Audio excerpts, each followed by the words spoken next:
kasih. Assalamualaikum warahmatullahi wabarakatuh. Waalaikumsalam warahmatullahi wabarakatuh. Alhamdulillahilladzi khalaqan nufusa fasawwaha fa alhamaha fujuraha wa taqwaha. Qad aflaha man zakkaha wa qad khaba man dassaha. Asyhadu an la ilaha illallah ilahul awwalin wal akhirin. Asyhadu anna sayyidana Muhammadan abduhu wa rasuluhu al-mab'uts rahmatan lil alamin. Allahumma salli wa sallim ala sayyidina Muhammadin wa ala alihi wa sahbihi ajma'in, amma ba'du. Faqad qala Allah ta'ala fi kitabihil karim, a'udzu billahi minasyaitonir rajim. Bismillahirrahmanirrahim.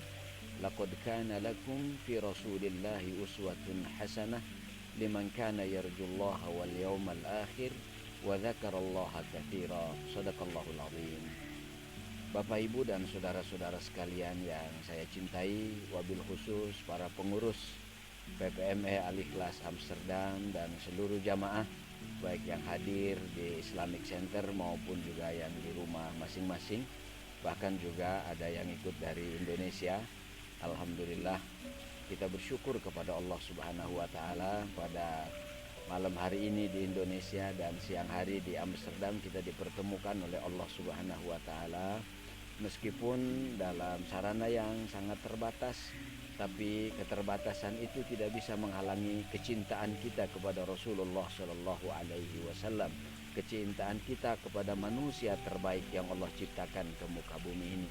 Karena itu marilah kita persembahkan salawat dan salam kepada beliau, kepada keluarganya, kepada para sahabatnya, dan kepada orang-orang yang beriman kepadanya di mana saja berada sampai akhir zaman nanti. Bapak, Ibu, pengurus dan jamaah PPME dan seluruh yang hadir di lewat virtual ini, saya pertama atas nama pribadi dan keluarga turut berduka cita atas meninggalnya salah satu pengurus Islamic Center Al-Ikhlas Amsterdam, yaitu Bapak Opang.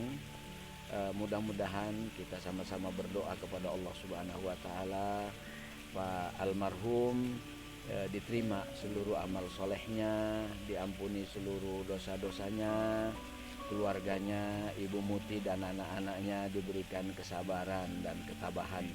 Kita doakan juga para pengurus yang telah mendahului kita. Ada beberapa yang sudah meninggalkan kita lebih dahulu. Kita doakan doa yang sama, ala hadhihi wa kullu niyatin salihah wa ila hadratin Nabi al-Fatihah. A'udzubillahi minasyaitonir rajim. Bismillahirrahmanirrahim. Alhamdulillahirabbil alamin arrahmanir rahim maliki yaumiddin.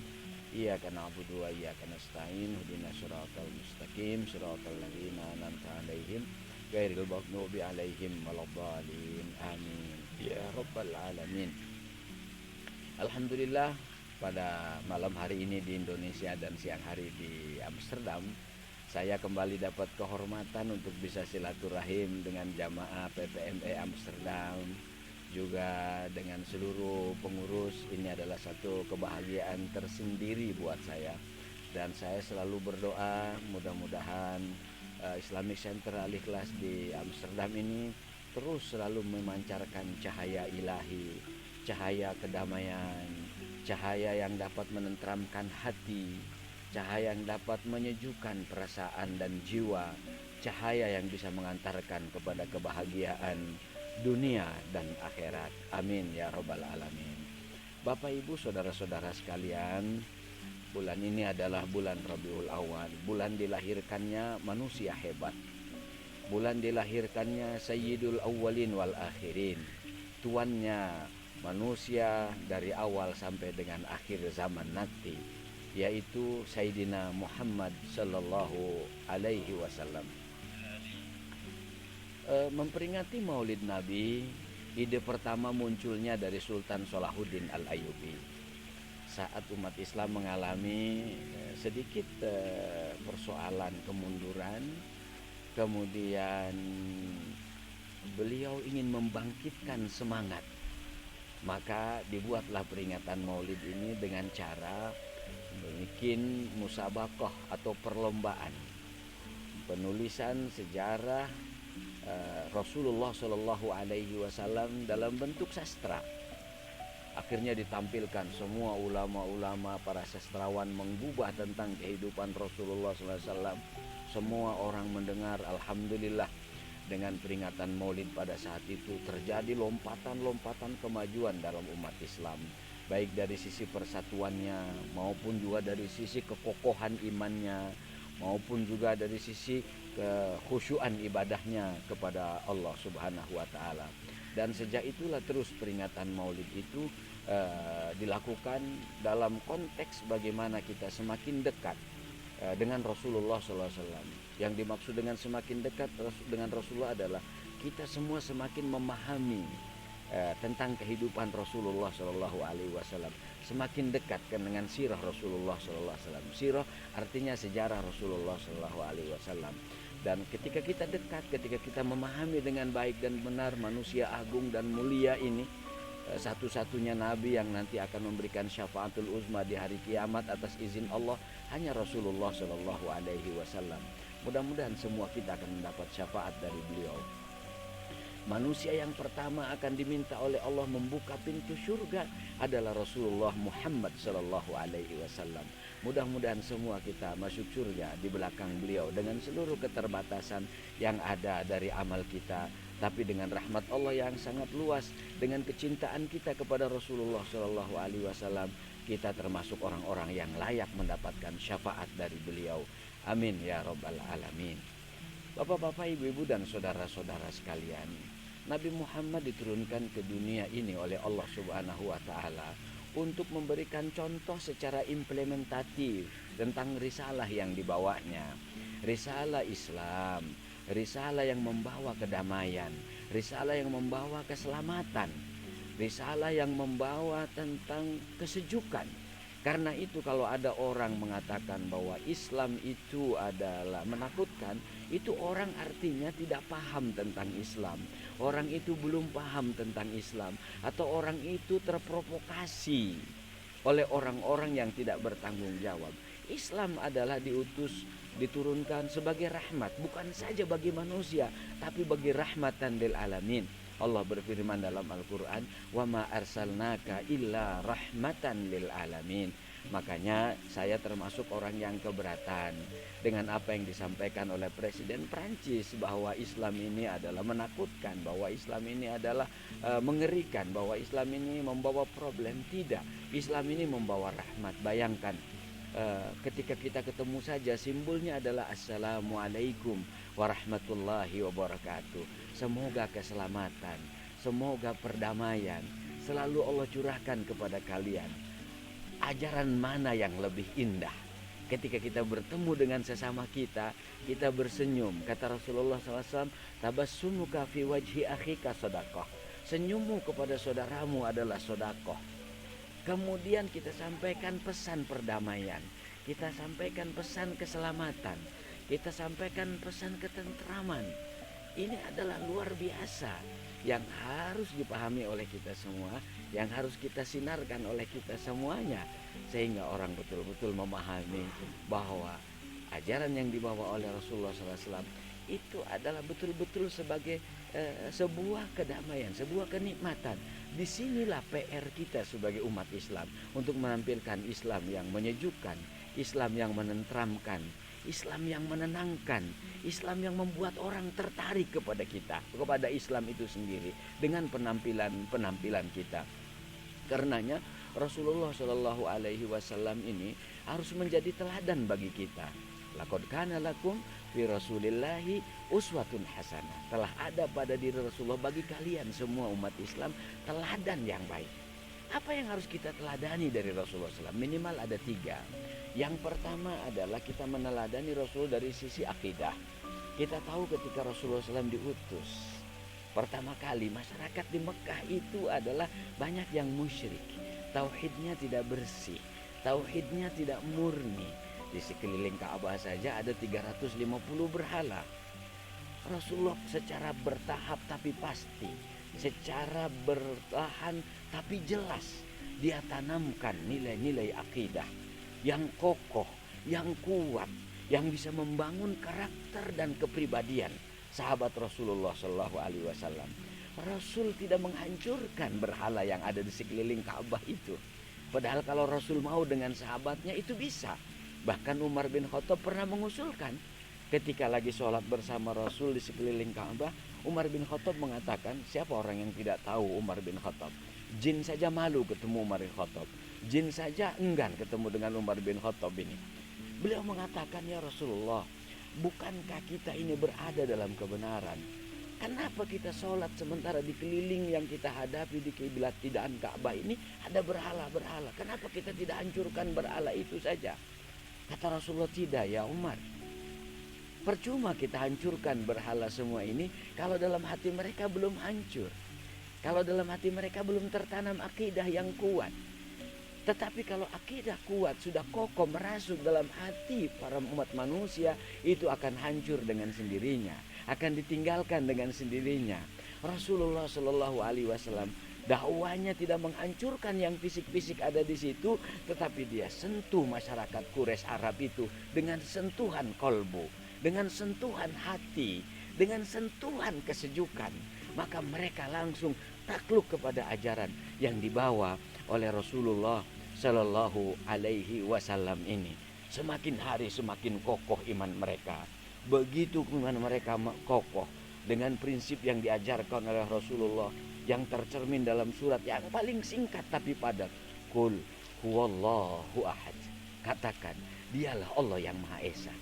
Tidak ada Tuhan selain Allah Subhanahu wa taala. Karena kalau ada Tuhan selain Allah, bayangkan mereka akan berebut bagaimana matahari yang satu minta dari timur, satu minta dari barat. Akan hancur. La fasadat. Bahkan hancur, akan rusak, akan binasa semuanya. Kalau Tuhan itu lebih dari satu, makanya Allah katakan qul huwallahu ahad. Katakan Allah itu esa. Allahus samad. Allah tempat bergantung. Semua persoalan yang kita hadapi dalam hidup di dunia ini, jangan pernah gantungkan kepada manusia, gantungkan kepada Allah Subhanahu wa taala. Kita sering menghadapi persoalan, kemudian kita merasa cemas karena kita mengukur dengan kemampuan kita sendiri. Kita lupa ada kekuatan Allah yang maha dahsyat. Ada kekuasaan Allah yang tidak terbatas, yang menembus segalanya. Kalau Allah sudah berkehendak, idza arada syai'an an yaqula lahu kun fayakun. Kita lupa melibatkan Allah ketika kita mengatasi persoalan. Hanya mereka yang imannya kuat, yang tauhidnya kuat, yang selalu melibatkan Allah dalam setiap persoalannya. Dan disitulah sumber kekuatan yang dahsyat, yang ajaib. Banyak dalam kehidupan masyarakat kita, dalam sejarah peradaban kehidupan umat manusia. Allah itu kalau sudah berkehendak di luar hukum kausalitas. Kita lihat Nabi Ibrahim alaihissalam dibakar oleh Namrud. Api yang secara sunatullah bisa menghanguskan, ketika Allah tidak menghendaki hangus, itu tidak terjadi kehangusan. Rasulullah SAW Mi'raj. Mestinya semakin ke tinggi itu tidak ada oksigen, dia tidak bisa. Tapi ketika itu dengan kehendak Allah, semuanya bisa. Nabi Yunus menghadapi problem yang saya kira tidak ada problem yang lebih berat yang dihadapi oleh umat manusia sekarang ini ketimbang Nabi Yunus. Bayangkan Nabi Yunus ditelan oleh ikan, di dalam perut ikan, kemudian dalam dasar lautan. Logika manusianya bisa hidup atau tidak? Rasanya susah dia bisa hidup. Tetapi apa yang terjadi? Ketika Nabi Yunus mempersembahkan doa kepada Allah, memanjatkan doa, apa doa yang populer? La ilaha illa anta subhanaka inni kuntu minadh dhalimin. Tidak ada Tuhan selain Engkau ya Allah. Tidak ada Tuhan selain Engkau ya Allah. Subhanak, maha suci Engkau. Inni kuntu minadh dhalimin. Sungguh aku ini termasuk orang yang zalim. Apa yang terjadi? Dari perut ikan bisa keluar, dari dalam lautan bisa selamat. Masuk akal atau tidak? Kalau untuk ukuran manusia itu tidak masuk akal, tidak logik. Tapi ketika kita melibatkan Allah, idza arada syai'an an yaqula lahu kun fayakun. Semua keyakinan itu akan bisa lahir hanya dari orang-orang yang memiliki keimanan yang luar biasa. Yang kedua yang kita teladani dari Rasulullah itu adalah tentang ibadah. Rasul diutus oleh Allah ke dunia ini untuk memberikan contoh keteladanan bagaimana mempraktekkan cara ibadah yang benar kepada Allah Subhanahu wa taala. Terutama ibadah-ibadah yang ritual. Rasul contohkan bagaimana sholat, Rasul contohkan bagaimana puasa, Rasul contohkan bagaimana haji, Rasul contohkan bagaimana umrah, Rasul contohkan berbagai macam ibadah mahdoh atau ibadah-ibadah ritual. Kita tinggal meneladani Rasulullah Shallallahu Alaihi Wasallam. Ibadah yang disyariatkan oleh Allah itu adalah membuat bangunan yang kuat, bangunan hubungan yang kuat antara kita dengan Allah Subhanahu Wa Taala. Ketika bangunan hubungan itu kuat, kokoh antara kita dengan Allah Subhanahu Wa Taala, dalam bahasa Arabnya kita harus selalu ma'iyatullah, selalu bersama Allah. Wa huwa ma'akum ainama kuntum. Dialah Allah yang selalu bersama kita di mana saja kita berada. Maka itu akan melahirkan ketenangan dalam batin. Banyak orang yang menyangka jabatan yang tinggi itu akan melahirkan ketenangan. Tidak, saudara-saudaraku. Allah tidak pernah jamin. Bisa itu menyebabkan bahagia. Kalau itu digunakan untuk tunduk kepada Allah, bisa juga membuat orang gelisah dengan jabatan tingginya. Ada orang yang menganggap yang membuat bahagia itu adalah harta yang banyak. Belum tentu, saudara-saudaraku. Dan yang jelas Allah belum pernah menjamin orang yang banyak hartanya itu dia bisa tenang hatinya. Apa yang dijamin oleh Allah yang membuat hati itu tenang? Hubungan yang erat antara seorang hamba dengan Tuhannya. Yaitu dengan apa? Dengan beribadah. Ibadah-ibadah yang disyariatkan. Makanya saudara-saudaraku, terutama yang ada di Eropa, tentu kulturnya berbeda. Karena umat Islam di situ mayoritas, bekerja saja di situ kita ketat. Kita harus disiplin, bekerjalah secara profesional. Tapi saatnya kita beribadah kepada Allah, sholat 5 waktu, sholatlah. 5 waktu sholat zuhur, paling 3-5 menit. Kalau bicara sibuk pasti kita akan sibuk. Manusia ini tidak akan berhenti dari kesibukan kecuali dia sudah pejamkan matanya, ruh dicabut oleh malaikat Azrail, dia tinggalkan dunia ini, selesai dari kesibukan aktivitas dunia, tapi tidak selesai dari kesibukan berikutnya karena Allah akan mintakan pertanggungjawaban. Karena itu, yang kedua kita harus teladani Rasulullah SAW dalam beribadah. Coba kita perhatikan. Rasul yang sudah diampuni dosanya oleh Allah Subhanahu wa taala. Dalam Al-Qur'an sudah disebutkan, inna fatahna laka fatham mubina liyaghfira lakallahu ma taqaddama min dzambika wa ma ta'akhkhar wa yutimma ni'matahu 'alaika wa yahdiyaka siratan mustaqima. Liyaghfira lakallahu ma taqaddama min dzambika wa ma ta'akhkhar. Nabi sudah diampuni dosanya yang lama, yang lalu dan yang akan datang. Tapi Nabi masih mau beristighfar 100 kali setiap hari. Bayangkan, Nabi sudah diampuni dosanya, tapi sholat malamnya kakinya sampai bengkak. Ketika salah satu istrinya Ibunda Aisyah bangun di waktu malam, dia cari-cari di mana Rasulullah SAW, dipegang kakinya, beliau sedang berdiri menikmati komunikasi dengan Allah, dengan membaca untayan-untayan risalah Allah dari Al-Quran, sampai kakinya bengkak. Lalu dikatakan oleh Ibunda Aisyah, ya Rasulullah, untuk apa kau sampai bengkak-bengkak begini sholat malam, sholat tahajud? Bukankah kau sudah diampuni oleh Allah? Apa jawaban Rasul? Sangat sederhana tapi menyentuh. Afala akuna abdan syakura.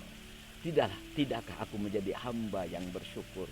Subhanallah. Hanya untuk bersyukur sampai kakinya bengkak. Bayangkan. Itu Rasulullah SAW. Kita mulai dari sholat yang wajib dulu. Saudara-saudaraku yang ada di Eropa, di Belanda, atau di negara-negara Eropa lainnya, alhamdulillah sekarang sudah mulai orang bisa menghormati dan menghargai hak asasi dalam hal ibadah. Saya bangga ketika saya diundang pertama kali ke Islamic Center di Belanda ini tahun 2002. Ya Allah, ternyata peningkatan umat Islam di Belanda itu setiap tahunnya 200%. Kalau kita jalan di Amsterdam itu ibu-ibu yang pakai jilbab itu sudah luar biasa. Kadang saya tidak bisa bedakan ini adalah Belanda atau Jakarta. Subhanallah, walhamdulillah, wala ilaha illallah, wallahu akbar. Jadi bagaimana kita di tengah-tengah kesibukan tetap kita harus bisa membagi waktu kita. Ada yang kita lakukan untuk kehidupan dunia kita. Karena itu juga perintah Allah. Saya berulang-ulang juga dalam ceramah saya waktu itu selama 1 bulan di Belanda, bulan puasa. Waktu itu musim dingin banget sampai minus 17 derajat waktu itu. Waktu kita bekerja, bekerjalah secara profesional. Dan kita niatkan, kerja itu bagian dari ibadah. Karena diperintah oleh Allah dalam Al-Quran. Allah subhanahu wa ta'ala berfirman, wabtaghi fima atakallahu darul akhirah, wala tansa nasibaka minad dunya. Carilah karunia Allah untuk kebahagiaanmu hidup di akhirat kelak. Tapi jangan lupa, kamu harus mencari untuk kesejahteraanmu hidup di dunia ini. Subhanallah, dalam Islam cari nafkah kerja kita itu bagian dari ibadah. Maka harus kita niatkan ibadah. Karena kalau kita bekerja cari nafkah tidak kita niatkan ibadah, kita akan menyesal, kita akan rugi. Kita akan hanya mendapatkan gaji-gaji yang setiap bulan yang kadang-kadang tidak cukup. Kalau dibilang tidak cukup, tapi kalau kita niatkan ibadah, insya Allah gaji yang kita dapatkan itu berkah. Insya Allah itu berkah. Maka di tengah kesibukan kita, mulai kita dari sholat wajib. Kalau di tempat kerja tidak ada masjid, tidak ada musola, orang yang kerja di Bandara Schiphol umpamanya, saya lihat sudah ada musola, tempat prayer room di situ bagus, cukup rapi dan seterusnya. Artinya bisa kalau enggak kita bawa sejadah lipat, cari tempat khusus kita Allahu Akbar. Kita sujud kepada Allah, kita ruku kepada Allah yang memberikan kesehatan kepada kita.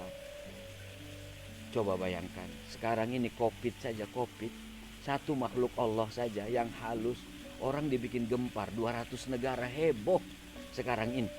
Semua orang dibikin repot dengan Covid. Bayangkan kalau Allah menghendaki. Apalagi kalau Allah menggerakkan seluruh makhluknya untuk bermasalah dengan manusia. Apa kira-kira yang terjadi? Hanya Allah yang pemegang kekuasaan itu. Allah yang maha perkasa. Allah yang maha segalanya. Allah yang memberikan kesembuhan. Fa idza maridtu fahuwa yashfin. Kalau kita sakit, Allah yang memberi kesembuhan.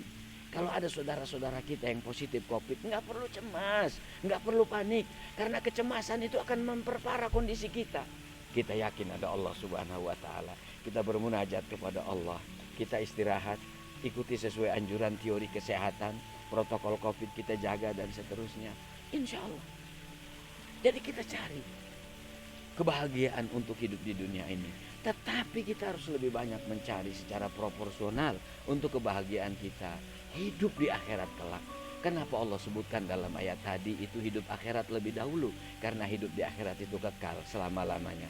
Walal akhiratu khairu wa abqa. Lebih baik dan lebih kekal. Dunia ini orang umurnya kalau ikut Nabi 63 tahun. Kalau ada yang lebih dari 63 tahun itu bonus dari Allah Subhanahu wa Ta'ala. Kalau dia umurnya seperti sahabat Rasul Anas bin Malik 103 tahun, itu paling menikmati nikmat dunianya tidak akan full. Ini yang sering saya ulang-ulang.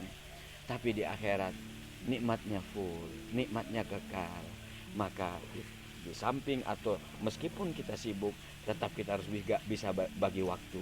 Ada waktu untuk ibadah, ada waktu untuk mencari nafkah, ada waktu untuk beristirahat. Disitulah kita dituntut untuk bisa memanage waktu kita dengan baik secara proporsional.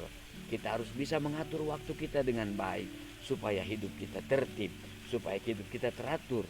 Orang yang sukses ketika meninggalkan dunia ini, dia orang yang sukses membagi waktunya secara baik. Karena waktu yang Allah anugerahkan dalam hidup kita ini ibarat modal ketika kita membuka usaha. Orang yang mampu mengelola modalnya dalam membuka usaha secara baik, di akhir tahun dia akan membagi dividen dan keuntungan. Tapi orang yang tidak mampu mengelola modalnya dengan baik, maka dia setiap tahun akan memberikan laporan kerugian saja. Maka kita harus bagi, kita manajemen, kita atur waktu kita secara baik. Saatnya bekerja, kita bekerja secara profesional. Saatnya kita ibadah, kita beribadahlah sebagai hamba Allah yang seakan-akan kita akan mati esok hari. Kita teladani Rasulullah SAW dalam melaksanakan ibadah kepada Allah Subhanahu wa taala. Yang ketiga yang harus kita teladani dari Rasulullah SAW adalah tentang akhlak. Wa innaka la'ala khuluqin azim. Subhanallah. Rasul berikan contoh akhlak ini luar biasa. Rasul berdakwah dengan menyentuh hati orang dan memberikan contoh akhlak yang mulia. Akhlak yang mulia ini yang membuat orang takluk, membuat orang runtuh dan terenyuh hatinya. Kemudian Rasulullah SAW bisa menaklukkan hati-hati para pembesar-pembesar Quraisy, bisa menaklukkan hati umat manusia sampai Islam itu tersebar bukan saja di daratan Arab tetapi juga sampai ke dataran dan daratan Eropa. Subhanallah walhamdulillah wala ilaha illallah wallahu akbar. Ibu bapak dan saudara-saudara sekalian, sepertinya sudah di ujung waktu kita ini. Saya ingin menekankan dalam persoalan akhlak, gangguan moralitas dan akhlak di masyarakat yang mayoritas muslim tentu berbeda dengan masyarakat di Eropa, dengan masyarakat di Belanda. Karena itu para orang tua harus membimbing anak-anaknya dalam konteks akhlak ini secara baik. Karena itu adalah tanggung jawab kita semuanya. Latih dan didik anak-anak kita untuk mengenal Rasul, agar tidak kehilangan figur untuk meneladani orang yang harus diteladani. Berikan contoh, orang tua berikan contoh kepada anak-anaknya supaya anak-anak tidak kehilangan figur untuk mencari kebaikan. Insya Allah Islamic Center Al-Ikhlas Amsterdam menjadi cahaya untuk memberikan contoh dan keteladanan tentang akhlak Rasulullah, akhlak yang mulia, akhlak yang bisa membawa kebahagiaan dunia dan akhirat. Bapak, Ibu dan saudara-saudara sekalian, rasanya waktunya sudah habis ya? Sudah 30 menit ya? Ya, ditutup. Ya. Doa aja. Ya, terima kasih karena waktunya sangat terbatas. Insya Allah nanti kalau ada kesempatan kita bisa bertemu kembali dalam waktu yang singkat. Mudah-mudahan Allah memberkahi kita. Allah jadikan apa yang saya sampaikan ini ilmu yang bermanfaat buat saya dan buat kita semuanya. Kita sama-sama berdoa kepada Allah Subhanahu wa taala. Mudah-mudahan Allah bahagiakan hidup kita di dunia dan akhirat. Allah lapangkan rezeki kita, Allah limpahkan kepada kita rezeki yang banyak, rezeki yang halal, rezeki yang cukup, rezeki yang penuh berkah. Allah mudahkan seluruh urusan kita. Allah lindungi kita dari gangguan-gangguan yang bisa menghancurkan kita, menghancurkan keluarga kita. Allah lindungi anak-anak kita dari hal-hal yang menghancurkan mereka dan memalukan kita di hadapan Allah Subhanahu wa taala. Ala hadhihi wa kullu niyatin salihah. Al-Fatihah. A'udzubillahi minasyaitonir rajim. Bismillahirrahmanirrahim. Alhamdulillahirabbil alamin arrahmanir rahim maliki yaumiddin. Iyyaka na'budu wa iyyaka nasta'in. Ihdinas siratal mustaqim.